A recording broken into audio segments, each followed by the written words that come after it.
Welcome to Money and Movies, where I share financial lessons, principles, and dynamics from popular films. I'm Barbara Welch, the Good Life Money Coach. I want to thank everyone who watched my last video. I got a great response from it. You're going to love this one too. So let's get started. Today I'll be sharing observations from the film King Richard, featuring Will Smith and a cast of wonderful actors. This family had unwavering resolve and unconditional belief that they would deliver two of the world's most important sports legends, Venus and Serena Williams. Although Arthur Ashe and Althea Gibson opened the doors to African Americans in professional tennis, Venus and Serena Williams revolutionized professional tennis in a predominantly white upper class sport. These are the 4 financial lessons from the film King Richard.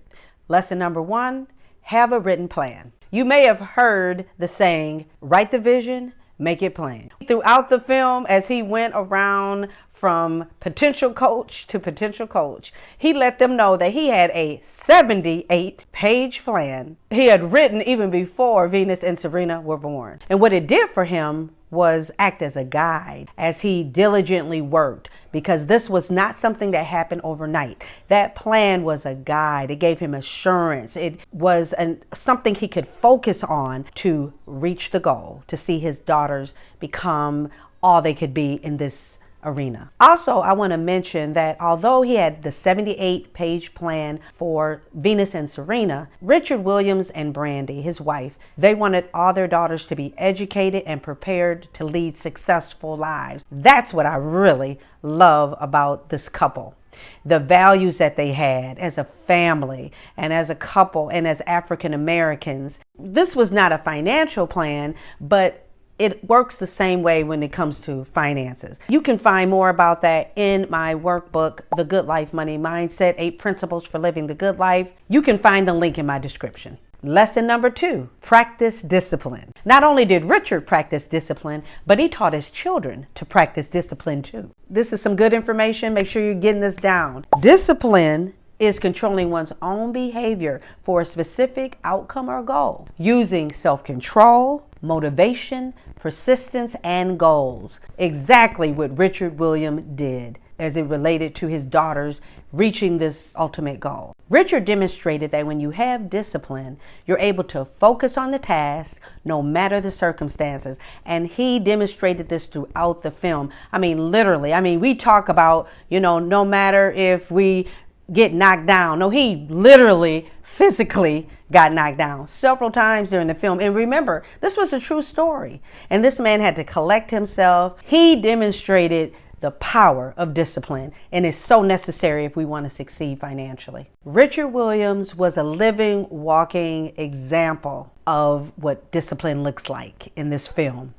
To get this is so key to being able to be financially successful.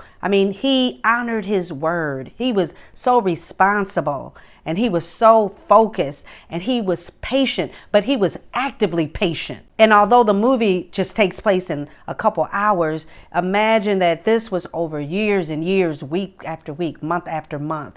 And he was so steadfast, overcoming so many obstacles. He just remained focused. And things he would say, if you recall in the film, he said every time he would meet with these potential coaches, he would say things like, I got a 78-page plan, how I'm going to take my daughters from prodigy to pro. Those are the things that he did to excite himself. And we have to find those kinds of things in our personal lives, because it takes time to get debt free. It takes time to build finances for retirement. It takes time to be able to save up for that first home, or pay off those student loans, or get yourself in a position where you can start investing in real estate or do other investments. And so you have to have a vision and a plan, and you have to have discipline. Say it with me. You have to have discipline. One more thing I want to mention before we move on to lesson 3 about discipline is that Richard and his wife Brandy, they had to focus their income. He was a security guard.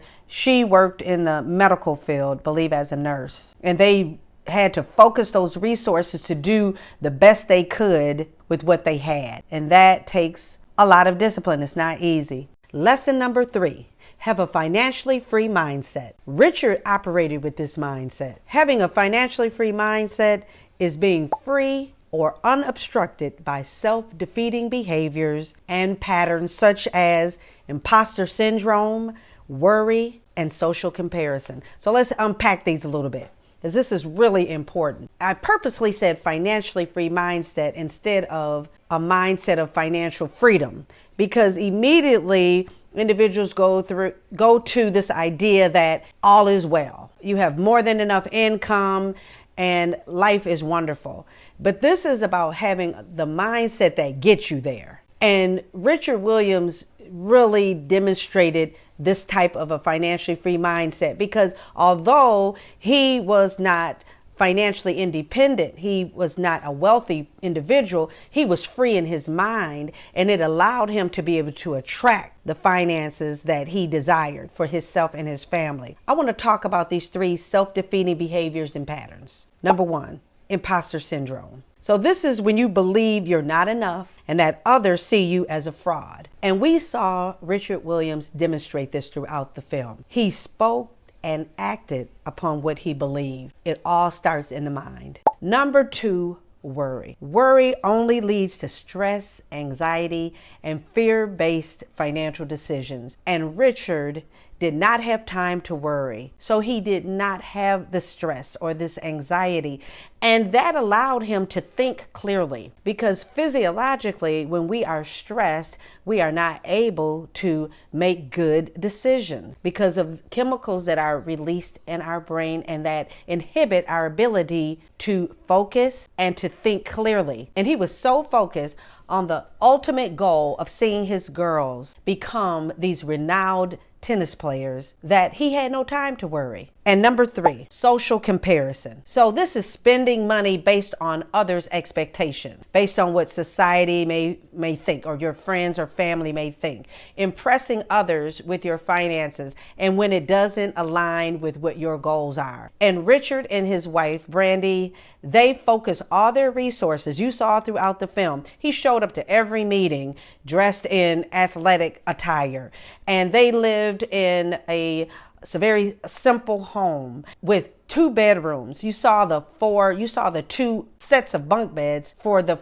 5 girls. He was not living to impress others. He was not concerned about social comparisons. This is what a financially free mindset looks like. So how this financially free mindset served Richard. If you recall, he finally allowed Venus to play in the 1994 Bank of the West Classic in Oakland. And before the Classic, they were in a meeting with a Nike executive. It was Brandy, Richard, and Venus. They offered her a $3 million sponsorship deal. And the coach, Rick, certainly wanted them to accept it. And he urged them to accept it. But the family collectively agreed to decline because of Richard and Brandy's mindset, and because they had instilled this in their daughter, the same type of mindset. They really believed that she was worth more and that they didn't have to take the first offer. Money was not the most important thing to Richard at that time. He knew the money would come